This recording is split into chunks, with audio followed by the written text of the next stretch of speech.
On December 7th, 1941, the tranquil paradise of Hawaii was shattered. A surprise Japanese attack on the island of Oahu and the fleet at Pearl Harbor was cause for one of the most devastating defeats in American military history. Now see that day in Pearl Harbor as it happened. For those on the ground, military and civilian, the events of that day are still as clear as they were 60 years ago. We were the most unprepared we could be. Their shock gave way to horror as they witnessed thousands of American soldiers lose their lives. We had deaths, a lot of deaths. The confusion was compounded by rumors that spread throughout the island. We were advised later in the day that the Japanese were landing at Pearl Harbor with ground troops. Even those who were too young to help at the time vividly recall the turmoil. Hearing the roar of airplanes, the explosions by this time were shaking our house. And the Japanese who carried out the attack have their own perspective on that day. Since it was my first mission, I was happy that my bomb did hit the Oklahoma. It was a day that will live in infamy, and for the first time, you'll see it as those who were there, with rare and newly discovered color film taken on the day of the unprovoked attack. Experience an incredible moment in time. This is Pearl Harbor in color. 5 a.m. Sunday, December 7th, 1941. A Japanese fleet of 6 aircraft carriers sits 230 miles north of Hawaii. 350 pilots say their prayers before embarking on their mission to bomb Pearl Harbor. Among the airmen on the carrier Hiryu is 19-year-old Taisuke Maruyama. Around December 1941, I was a member of the squadron on the carrier Hiryu. I was a second-ranked pilot then, but I didn't have a clear idea of what was going to happen in the future. Maruyama's training had included the rigid Japanese indoctrination of the military spirit. All cadets were taught to obey their leaders and be willing to freely give their lives for Japan. So our job was simple. It was to fight whenever they wanted us to fight. The Japanese trained their pilots well. Planning the attack on Hawaii took almost a year. For months, they practiced low-altitude torpedo runs to attack battleships and high-altitude precision bomb drops to destroy their main target, the United States aircraft carriers. Our goal is to sink the aircraft carriers, but if they aren't there, I'm going to sink a battleship. From the United States' point of view, Pearl Harbor's geographical structure made it a perfect base for the Pacific Fleet. The narrow entrance and shallow waters of the harbor made it nearly impenetrable. Ford Island, on which the naval station is based and the American ships are anchored, is well protected. To the leaders of the American Navy, a full-scale attack by an enemy naval force was impossible. But the Japanese were rehearsing an air attack, and thanks to a geographical coincidence, they could practice with precision. Japan's Kamioke Bay is the twin sister of Pearl Harbor. At Kamoike Base in Kagashima, I did a lot of bombing training in a Type 97 bomber. Kagashima Bay has a structure that is very similar to Pearl Harbor. So I got a lot of training going from Kagashima Bay to Sakura Island, flying low and then attacking. 5:15 a.m. The pilots are given their final orders.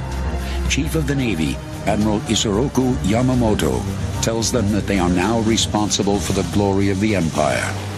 The Japanese armada is now 220 miles north of Hawaii, safely out of range of American radar detection. 5:30 a.m.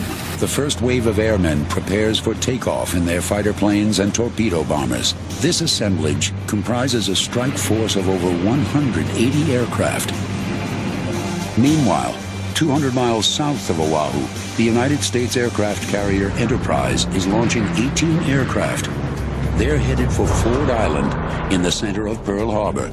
Estimated time of arrival, 8 o'clock. 6:10 a.m. 183 Japanese fighters, dive bombers, and high-altitude bombers are launched from carriers with split-second timing. All planes are in the air within 15 minutes. Their plan is to attack in 3 waves. The first would assault all military installations across the entire island of Oahu. The second would zero in on more specific targets. The third would take out fuel storage tanks, dry docks, and repair facilities. As morning breaks in Honolulu, overnight clouds disappear. It's another beautiful day in paradise, and work as usual for Henry Thettinger. My father was a painting contractor, and we had a job right outside the main gate of Pearl Harbor called the Makalapa Housing Project. So December 7th, some new pickup trucks came in over the weekend, so my father asked me if I'd go out and stencil the job numbers on side of the doors of the pickup trucks, and I said yes, I would. We lived maybe about a 25-minute drive down to Pearl from Waikiki. And it was a regular Sunday morning, and hardly any traffic on the road whatsoever. 7:02 a.m. While Henry drives to the harbor, 2 Army privates at a radar station on the North Shore pick up what appears to be a flight of unidentified aircraft 132 miles north of Oahu. They report the information to Fort Shafter, but the only person there is a new lieutenant who had just started training 4 days earlier. 7:20 a.m. The Japanese fleet, now 210 miles from Oahu, have launched a second wave, 268 assault aircraft.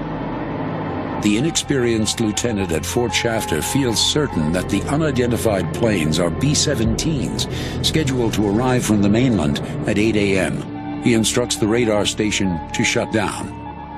I got there about, I would say, about 7:30. When you went through the gates of playing those military bases, you were checked pretty thoroughly. 7:25 a.m. An early morning church service is being held at the Kaneohe Naval Base. Turret gunner Leon Kolb is getting ready for his day on the USS Oklahoma.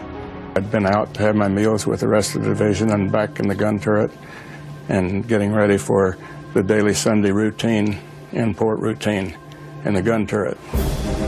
I was rated a gunner's mate, second class petty officer, and I was stationed in the forward 14-inch gun turret. The Oklahoma was one of the finest battleships in the American fleet, but a day earlier, she was moved from her customary defensive mooring on Battleship Row. Normally, my ship would have been back where the Battleship Nevada and Arizona was. We belonged to that division. But the admiral aboard the Maryland was going to inspect our ship on the following Monday morning for readiness for war. To do that, we had all of the so-called double bottomings and storerooms and so forth opened up to air out, so it was more comfortable for the inspecting officers to go through and see the condition of the ship. Opening the exterior portholes and interior hatches for fresh air made sense on December 6th, but on December 7th, 1941, it would leave the battleship dangerously vulnerable. 7:35 a.m. Japanese reconnaissance planes radio back to the Armada that the main American fleet is in Pearl Harbor. Approaching the island of Oahu from its mountainous eastern coast, the first wave of Japanese squadrons are not detected by radar. There is a dead zone caused by the mountains. Plus, American surveillance planes are not in the air on Sunday mornings. This facilitates the element of surprise. Admiral Yamamoto realizes he must eliminate the American naval strength in the Pacific if Japan is to be victorious. The Japanese believe that the American public will be discouraged by heavy losses and stay out of the war. December the 7th, like any other Sunday morning, Mom in the kitchen making breakfast. On this morning, 6-year-old Dorinda Makanoa Nalani is at home with her family. In 1941, she is one of just a few thousand Americans living in the Kingdom of Hawaii. The islands are not a state, but a territory of the U.S. They would not become one of the United States until 1959, 18 years later. We were about the only civilians that could actually be in the harbor and watch the battleships and the planes come and go. Little did we realize that Pearl Harbor would change from being a place to being an event. 7:52 a.m. Commander Mitsuo Fushida, who leads the Japanese air attack, radios back the code, Tora, Tora, Tora, meaning success, maximum strategic surprise, Americans caught unaware. At 7:55 a.m., the island-wide attack begins.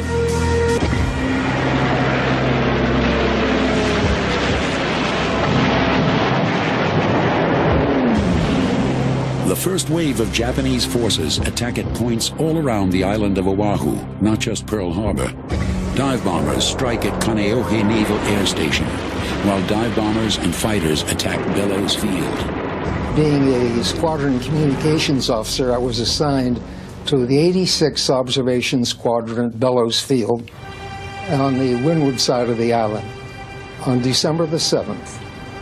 In the morning, about 7:30, those of us who were in the BOQ, Bachelor Officers' Quarters, up on the top of the hill above the airstrip, we were all awakened by a crash landing, the B-17, at the end of our runway. And the crew was semi-hysterical, saying that they were attacked. And while we were talking to the crew, a flight of Japanese planes came in and strafed.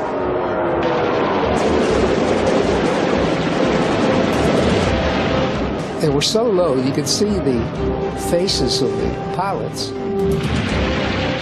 During that attack, every man for himself was scattered. I remember I jumped under the shack of the operations shed.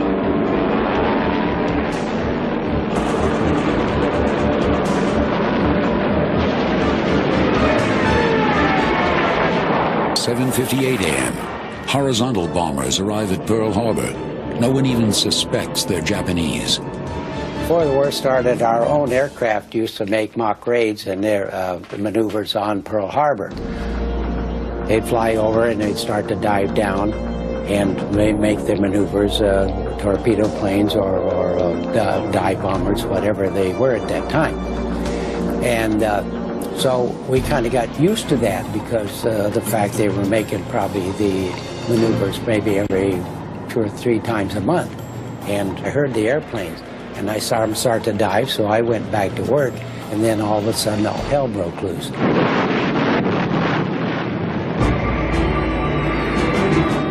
Waves of bombers continue to pound military installations in an all-out assault on the island. But the Japanese aren't limited to military sites. They're also bombing civilian targets.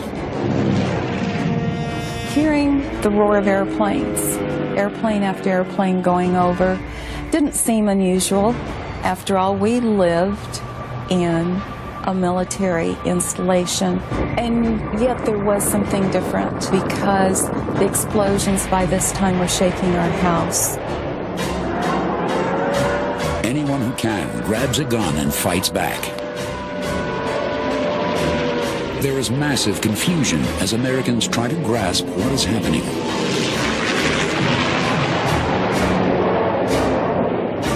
In a tragic case of bad timing, the scheduled American B-17s and the U.S. aircraft from the Enterprise arrive Pearl Harbor at the same time and are caught between enemy and friendly fire.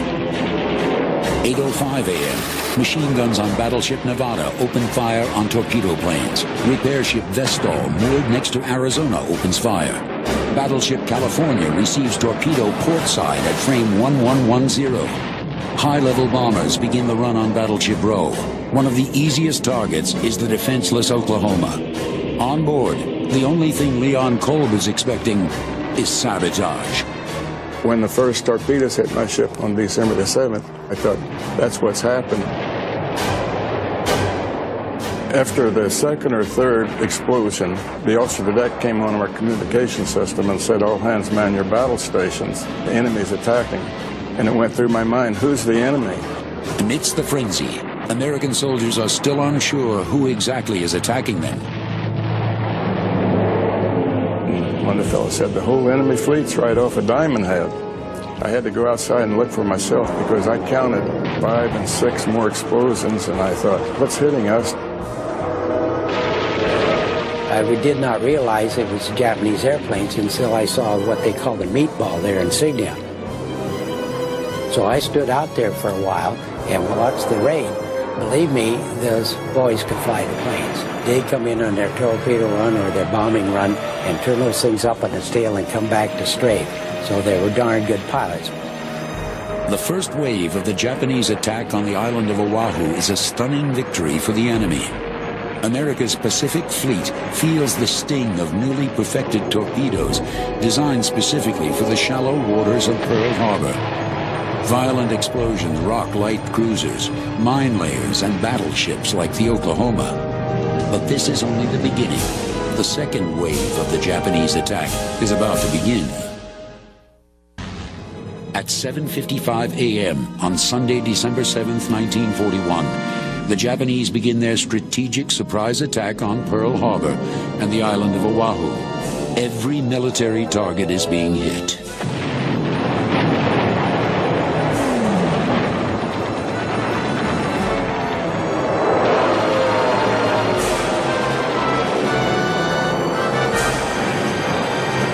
Defense, Americans put up whatever resistance possible, but it is no match for the onslaught. 8:08 a.m. Local radio station KGND interrupts music to call all military personnel to duty. High-level Japanese bombers are unleashing armor-piercing delayed-action bombs from 10,000 feet. One scores a direct hit on the battleship Arizona. The mighty warship sinks in less than 9 minutes. I looked up and I saw the high-altitude bombers come along.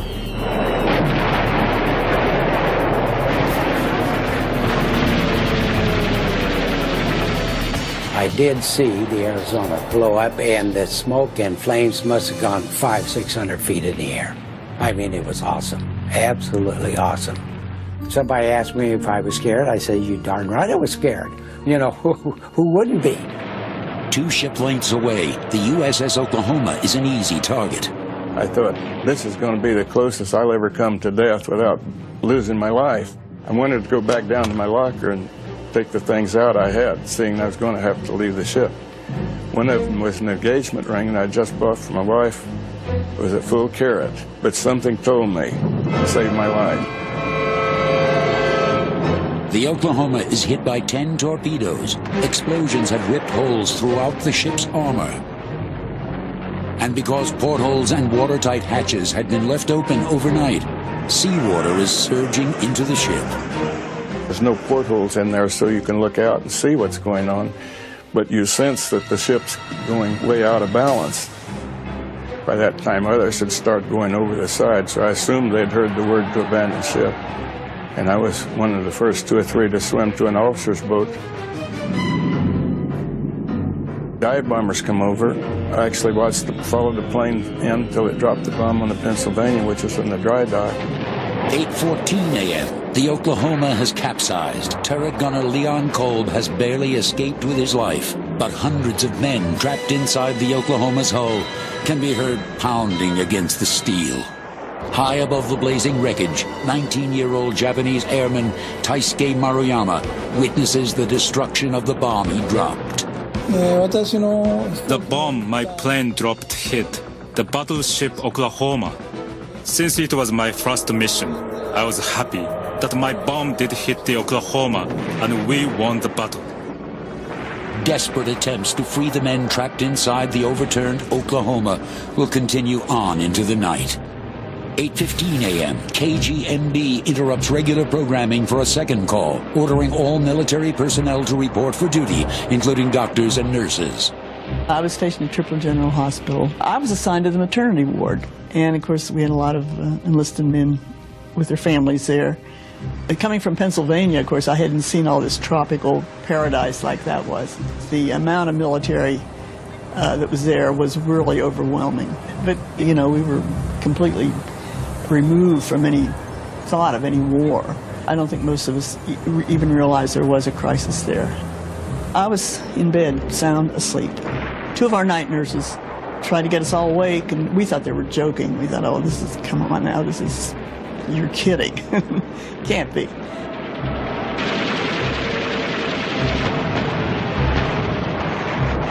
We had 3 casualties, 2 pilots, one attempted to take off in the bravest act I've ever seen while under fire, stepping into his plane, was strafed and fell over like a movie scene.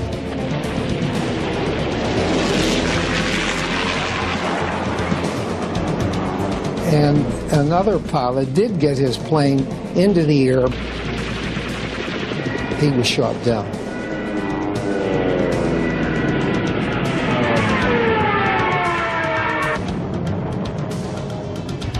At 8:26 a.m., the Honolulu Fire Department responds to a call from Hickam Field.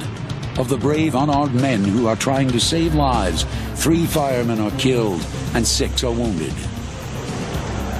We didn't have guns up to that time.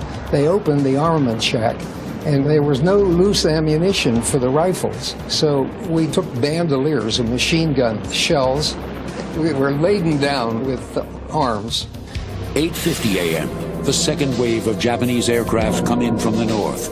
Their plan of attack is to once again strike military bases all across the island with fighters, horizontal bombers, and dive bombers.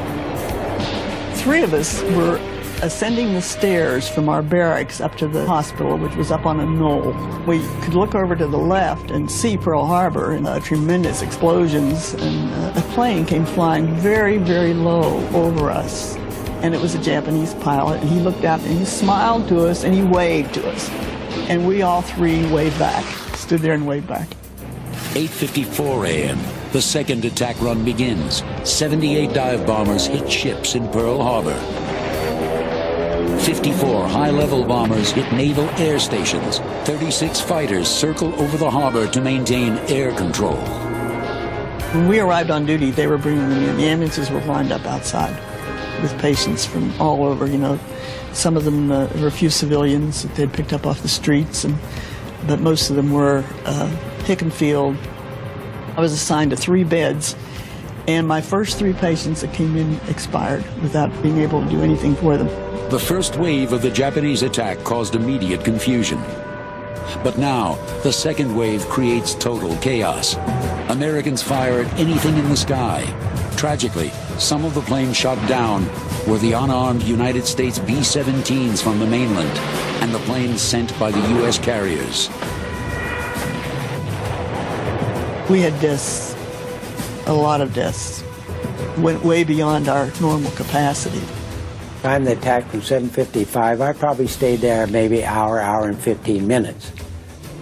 Then I got in the car and drove back to Waikiki Beach. And things was in such chaos that the sentries would stick a rifle in your window, you know, wondering where you're going. And it was such a chaos. 9:05 a.m. Radios around the island issue urgent warnings for citizens to get off the roads and stay at home. But not everyone hears the call.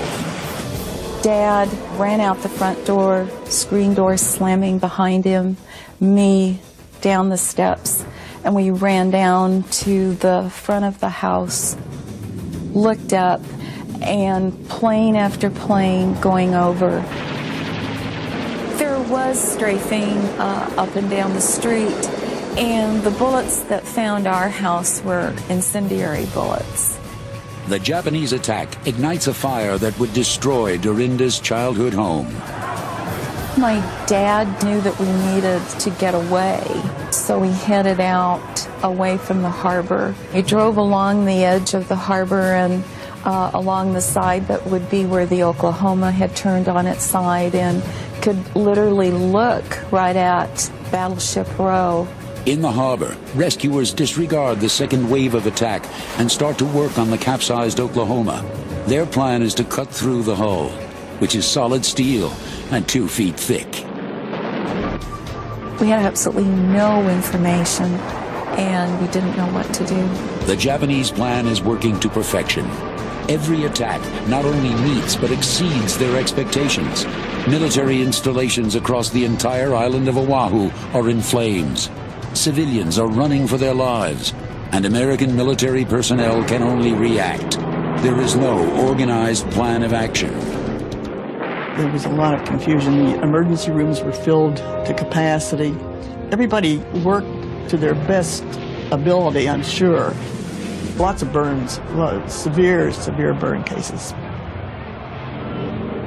10 a.m. The first wave of Japanese aircraft returned to their carriers, which are now just 190 miles off the coast of Oahu. Only 29 planes are lost. A stunning victory. Everyone felt that they definitely would be coming back because our defenses were so completely down. 11:46 a.m. Reports come in that Japanese troops are landing on the island of Oahu. We'd been speculating during the day, will they come in with parachute troops and take over? It looks like they very well could, because we had several fuel oil storage tanks for the ships. So that looked like they had intentions on coming back.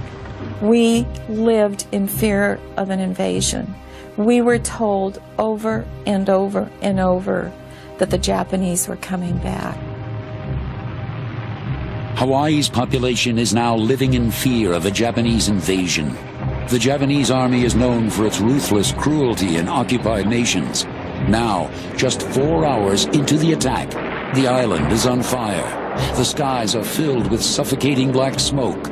Communication is cut off from the mainland with absolutely no hope of help. The people of Hawaii are certain that there will be a Japanese invasion. The only question is, when? On the morning of December 7th, 1941, Japanese forces launched a surprise attack on the island of Oahu.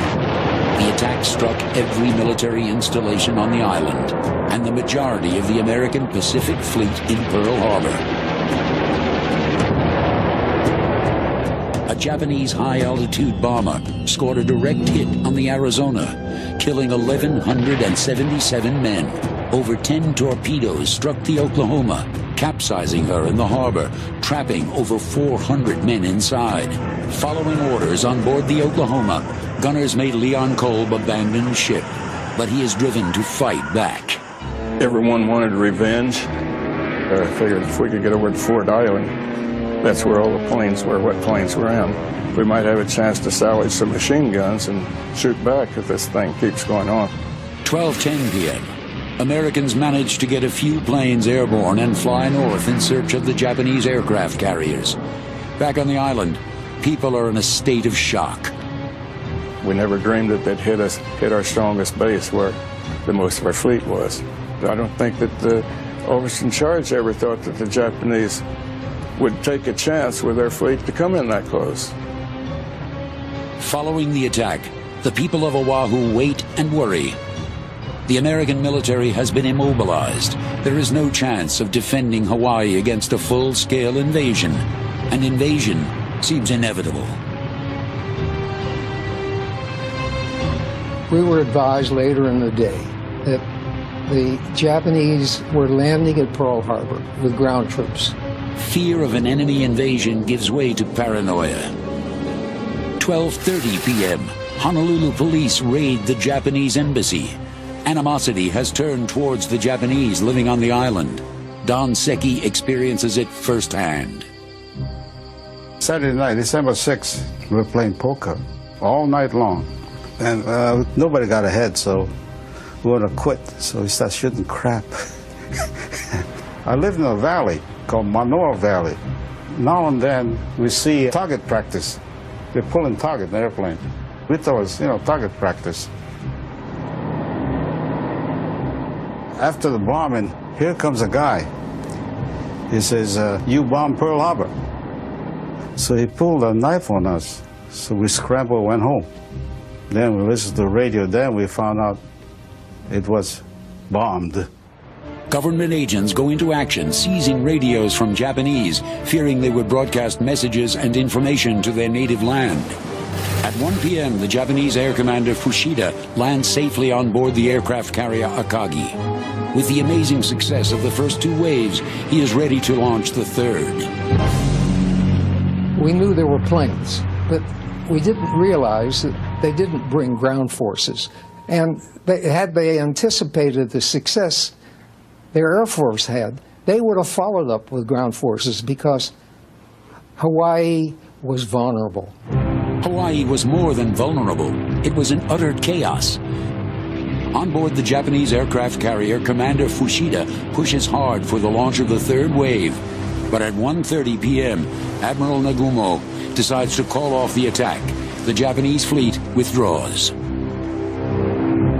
One torpedo could have knocked the dry dock out and withheld repairing a lot of the battleships that was damaged. If they had torpedoed the dry dock gate, that would have been more damage almost than what they did to the battleships. Reportedly, the Admiral called off the third wave because he was unsure of the location of the American aircraft carriers. The Japanese had scored a tremendous victory with the first two attacks. Now there was no need to risk defeat with a third. At 4:25 that afternoon, the Hawaiian governor proclaims martial law. The military now controls the island. For the Japanese Americans, it is suddenly dangerous to be identified with the country of their birth. We're very much under surveillance. And some people, they threw all their photographs and literature and stuff, and they burned it, and so because of, in case the FBI, you know. Paranoia engulfs the island. No one knows that the enemy fleet is already heading back to Japan. Everyone is still poised for the invasion they're sure is coming. When I was sleeping on the floor of a barracks on Fort Island, all the guns that could still fire opened up in the harbor. So the most of us thought, like me, I guess, well, here they come. It turned out that was a couple of the airplanes from the carrier that was supposed to be in that they'd sent in to see what's going on. The poor guys got shot down. They made me feel pretty bad. A total of 7 American planes would be shot down by friendly fire. Homes and private property are destroyed by U.S. anti-aircraft shells. America is now at war, a war she is not prepared to fight. And for Stephen Weiner, it would mean coming face to face with the enemy. Monday, December 8th. Wreckage litters runways on airstrips around the island. Pearl Harbor is smoldering. While casualties mount from the attack, rescue workers continue fighting to save the 461 men still trapped inside the overturned hull of the Oklahoma. I could still see the bottom of my ship that was left up out of the water and wondering how many was still down in there. I heard that they cut holes in and brought some out. I didn't know who or how many. Following several different rescue attempts, only 32 of the trapped sailors were saved. 429 men lost their lives. From the wreckage of the island, the overnight distrust of the local Japanese descended into outright racism. In Hawaii, 50% Japanese were the majority. My folks, they came in 1906 as an immigrant, and we were laborers in a sugar plantation. Almost immediately, Japanese Americans were rounded up by U.S. military and placed in internment camps. You know, we're angry because it broke up our lifestyle, you know. Everybody's friendly, no racial problem there. Filipinos, Chinese, Koreans, so forth. There were about 800 persons went to the camp, internment camp from Hawaii. There were like ministers and school teachers and group organizers, so forth. Everything gone to hell, you know. They lost everything, big money. As the Japanese on the island were sent to internment camps, new hardships for the rest of the islanders were just beginning. Almost immediately was Hawaii went under martial law. There's such huge changes. Bomb shelters had to be constructed everywhere. Sandbags in front of lots of our downtown office buildings. Plate glass windows were all taped. They did trenches at a lot of schools that he'd just jump into. We used to practice if there would be a bombing, where you would go, where the shelters all were. I thought the gas masks were kind of novel and fun until you got tired of carrying them. In fact, there were rumors that the Japanese would do this as a germ warfare and they would put gases into the air. After the war started, we had to wear gas masks. We had a complete blackout, too. We had all our curtains were blacked out. We couldn't show a little sliver of light coming through a curtain. Our headlights on our cars were blacked out with a little slit, which is white, with a little shield over it. We had alerts too, you know, sirens go off, we'd have to run out, put our gas mask on and all that sort of stuff. When you live in the middle of the Pacific Ocean, isolated by all those miles and miles of ocean, you rely on ships to bring you everything. And now these are enemy waters, and they're going to be bringing troops. They aren't going to be thinking about bringing supplies. The part I remember the most is doing without toilet paper. You know, taking newspaper and then trying to rub it and rub it and rub it to see if you could get it soft enough. Following the attack on Pearl Harbor and the entire island of Oahu, Americans are not demoralized. They accept the situation that was forced upon them. It was now time for war. Their enemy, the Japanese. And now, a gargantuan sense of defiance lifts their desires for one united goal: payback for the surprise attack. On the morning of December 7th, 1941, American forces in Hawaii were critically unprepared for an enemy assault. In fact, commanders were mainly concerned with sabotage. Before the Japanese attack, fighters and bombers at airfields around Oahu were taken out of defensive positions and lined up out in the open, wingtip to wingtip. A difficult target for subversives, but easy prey for enemy planes. A battleship was moved from its strategic position to make it more accessible for inspection. Radar was a relatively new device. Many of the young officers were still training on the equipment. Japanese military planners knew that there is a dead zone created by the mountains and that American surveillance planes are not in the air on Sunday mornings. The Japanese military spent over a year planning their attack on Pearl Harbor. They knew exactly where the American airfields were and how many planes were there. They knew the location of the battleships, cruisers, and destroyers. The Japanese attack was unprovoked and undeclared, and at first devastating.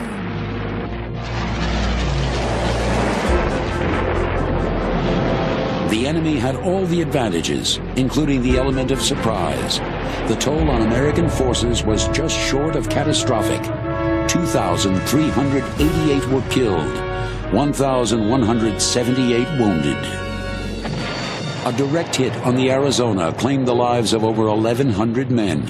The Oklahoma was torpedoed over 10 times, and over 400 sailors perished.